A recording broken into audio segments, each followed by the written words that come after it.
തലയോലപ്പറമ്പ് മിഠായിക്കുന്നം പുണ്ടരീകപുരം മഹാവിഷ്ണു ക്ഷേത്രത്തിലെ തിരുവുത്സവം, പാടത്തുകാവ് ദേവീക്ഷേത്രത്തിലെ പ്രതിഷ്ഠാദിനം എന്നിവയോടനുബന്ധിച്ച് നടന്ന ദേശതാലപ്പൊലി ഭക്തിസാന്ദ്രമായി.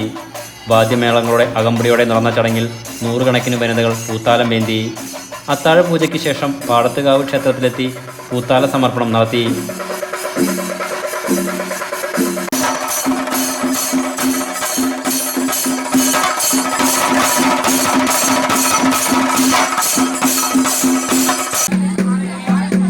തന്ത്രിമുഖ്യൻ മനയാത്താറ്റില്ലത്ത് ചന്ദ്രശേഖരൻ നമ്പൂതിരി, അനിൽ ദിവാകരൻ നമ്പൂതിരി, ഹരികൃഷ്ണൻ നമ്പൂതിരി എന്നിവർ കാർമ്മികത്വം വഹിച്ചു.